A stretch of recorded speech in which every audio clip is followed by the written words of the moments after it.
नमस्कार दोस्तों, मैं अमित कुमार स्वागत करता हूं आप सभी का आपके अपने YouTube चैनल ब्राइट कैरियर में।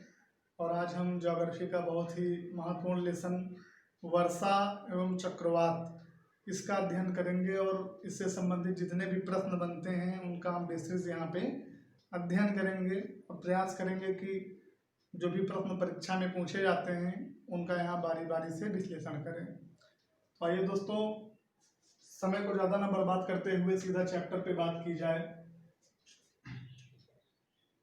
दोस्तों, बात करते हैं कि वर्षा क्या होती है। सबसे पहली बात कि वर्षा क्या है, जैसा कि दिया गया है।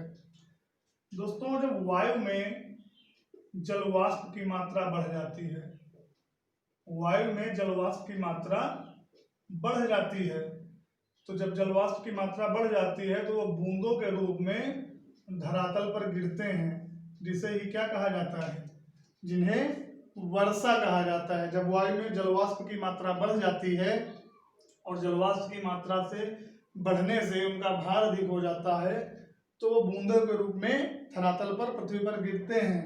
लेकिन यहाँ पे बात आती है कि वर्षा किस कारण से होती है। तो दोस्तों, कौन सी क्रिया उत्तरदायी होती है पूछा जाता है, तो संघनन क्रिया। संघनन क्रिया, इस बात को विशेष याद रखना है कि कौन सी क्रिया होती है, संघनन क्रिया होती है। वर्षा के लिए उत्तरदायी संघनन क्रिया होती है। जब संघनन होता है जलवाष्प का तभी वर्षा होती है।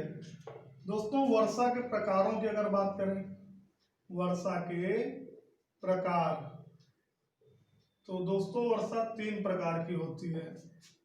पहले नंबर पर जो आती है दोस्तों वर्षा, उसको बोलते हैं संवहनीय वर्षा। क्या बोलते हैं? संवहनीय वर्षा। संवहनीय वर्षा क्या होती है, क्या नहीं होती है, इनके विषय में हम विस्तृत अध्ययन करेंगे। इसमें क्या प्रश्न बनते हैं, क्या नहीं बनते हैं, तो ये सब संवहनीय वर्षा के अंतर्गत दोस्तों पढ़ेंगे।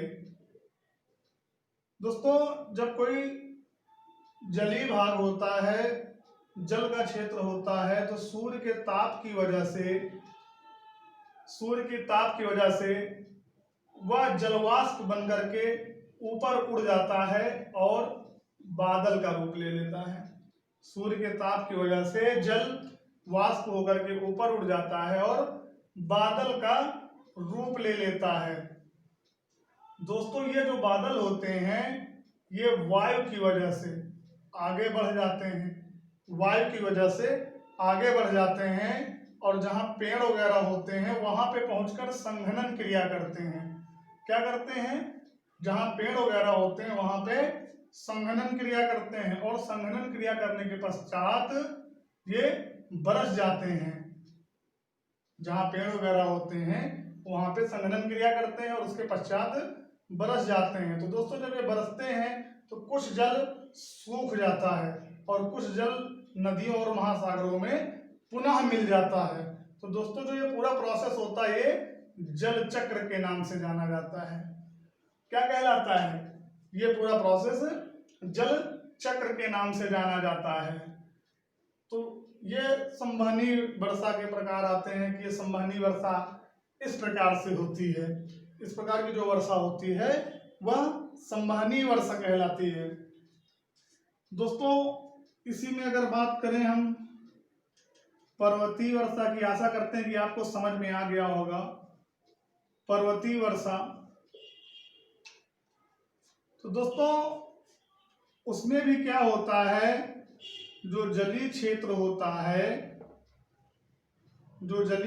होता है, सूर्य के ताप की वजह से जो बादल बनते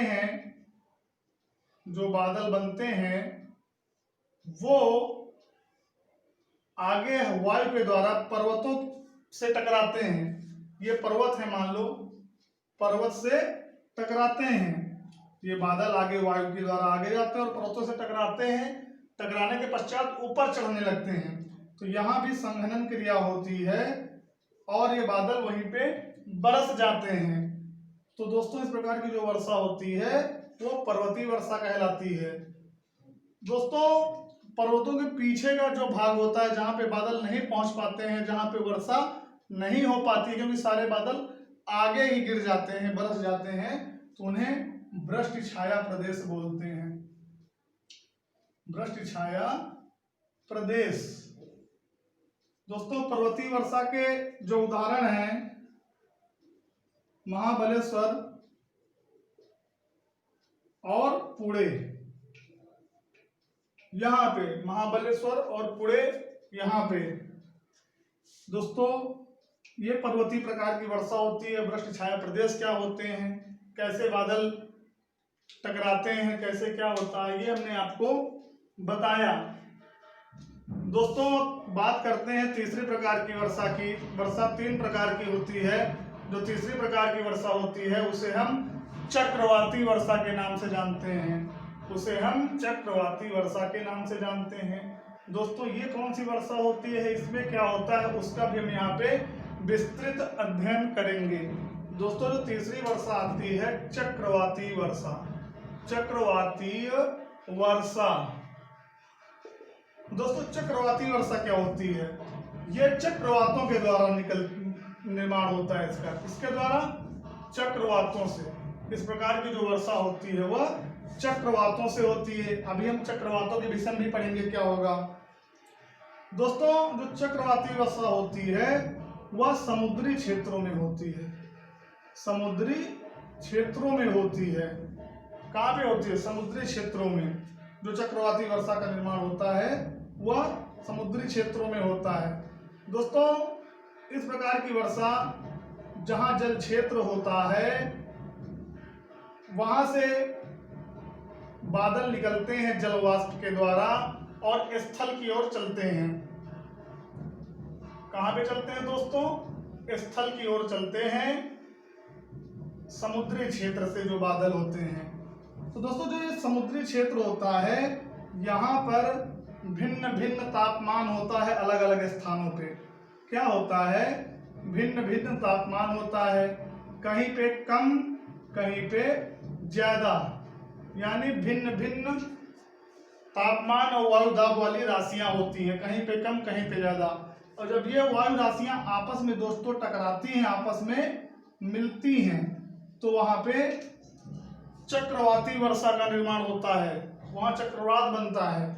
जब भिन्न भिन्न राशियां टकराती हैं आपस में, तो वहां पे चक्रवाती वर्षा होती है। और जब ये स्थल की ओर आती हैं दोस्तों, स्थल की तरफ आते हैं, तो स्थल की तरफ आते आते ये कम हो जाते हैं। इनकी गति जो होती है ये कम हो जाती है। इस प्रकार की जो वर्षा होती है वो चक्रवाती वर्षा कहलाती है। और चक्रवात क्या होते हैं, उन सबका प्रकार अभी हम आगे अध्ययन करेंगे। उत्तराखंड और पूर्वोत्तर के राज्य कुछ जो होते हैं, पूर्वोत्तर के राज्य, उत्तराखंड है, पूर्वोत्तर के राज्य हैं, हिमाचल प्रदेश है, इन सब जगह चक्रवातों के द्वारा वर्षा होती है। तो ऐसी वर्षा क्या कहलाती है? चक्रवाती वर्षा। अब दोस्तों आगे बात करते हैं। एक बात यहाँ पे और जानने वाला है कि जो संवहनी वर्षा होती है, संवहनी वर्षा भूमध्य रेखा पर प्रतिदिन 2 से 4 बजे तक होती है। ये बात बहुत ही खास है। जो संवहनी वर्षा होती है भूमध्य रेखा पर 2 बजे से लेकर 4 बजे तक प्रत्येक दिन प्रतिदिन होती है। दोस्तों, ये वर्षा से संबंधित कुछ फैक्ट थे यहाँ पे जिनका हमने अध्ययन किया। अब बात करते हैं दोस्तों चक्रवातों की, चक्रवातों के प्रकार। आशा करते हैं कि आपको बहुत आसानी से समझ में आ रहा होगा, कहीं कोई दिक्कत नहीं हो रही होगी। दोस्तों, बात करते हैं चक्रवात। चक्रवात क्या होते हैं? चक्रवातों की अगर बात करें तो चक्रवात क्या होते हैं? दोस्तों, चक्रवातों का जो निर्माण होता है, जो उत्पत्ति होती है, चक्रवातों की उत्पत्ति जो होती है दो भिन्न भिन्न ताप वाली राशियों के द्वारा होती है। जब 2 भिन्न भिन्न ताप वाली राशियां एक साथ मिलती हैं तो उससे चक्रवात का निर्माण होता है। दोस्तों, जो चक्रवातों का आकार होता है, आकार की अगर बात करें पूछ लेता है तो वी आकार का, अंडाकार भी होते हैं, अंडाकार, और इनको जो नापा जाता है दोस्तों, इनकी माप जो की जाती है टी मापी से की जाती है। काहे से की जाती है? टी मापी से करी जाती है। इसी प्रकार वर्षा की जो माप होती है वह वर्षा मापी से की जाती है, वर्षा मापी से। दोस्तों, दो समान वर्षा वाले स्थानों को, ये बात भी याद करना, दो समान वर्षा वाले स्थानों को, वर्षा वाले स्थानों को जो मिलाने वाली रेखा होती है उसे आइसो हाइट के नाम से जानते हैं। यानी सम, ये भी इंपॉर्टेंट बात है कि दो सम वर्षा वाले स्थानों को मिलाने वाली रेखा आइसो हाइट के नाम से जानी जाती है। तो इसको भी जानना जरूरी है। तो चक्रवातों का जो आकार होता है वी आकार के होते हैं, अंडाकार भी होते हैं, ये सब बातें चक्रवातों से संबंधित आती है। दोस्तों, जो चक्रवात होते हैं केंद्र पर निम्न वायुदाब होता है। क्या होता है? निम्न वायुदाब। केंद्र पर निम्न वायुदाब और बाहर की तरफ उच्च वायुदाब होता है। और जो इनकी चलने की दिशा होती है, चलने की दिशा उत्तरी गोलार्ध में, ध्यान देने वाली बात है, उत्तरी गोलार्ध में घड़ी के विपरीत होती है, घड़ी के विपरीत।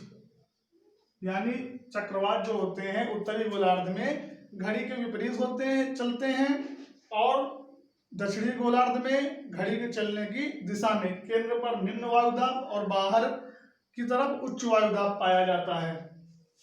ये चक्रवातों की बात होती है दोस्तों।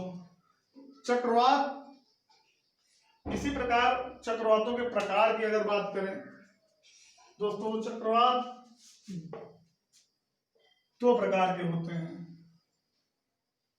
शीतोष्ण कटिबंधी और उष्ण कटिबंधी।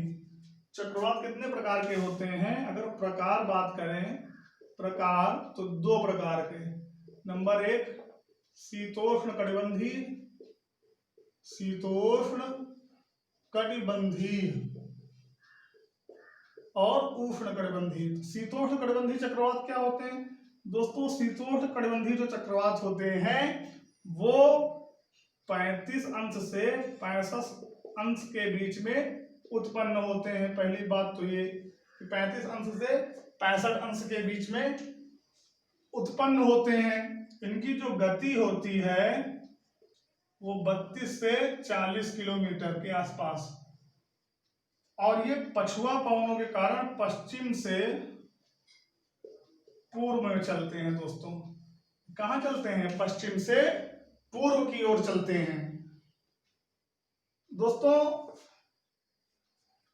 जहां पे चक्रवात चलते हैं, जो चक्रवात का पथ होता है उसे झंझा पथ के नाम से जानते हैं।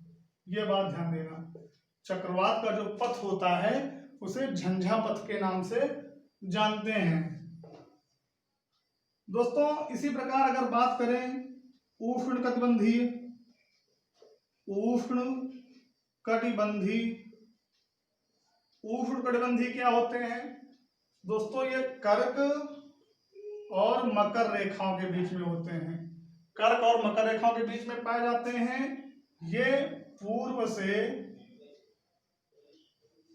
पूर्व से पश्चिम दिशा की ओर चलते हैं। कहां पे चलते हैं? पूर्व से पश्चिम दिशा की ओर चलते हैं। दोस्तों,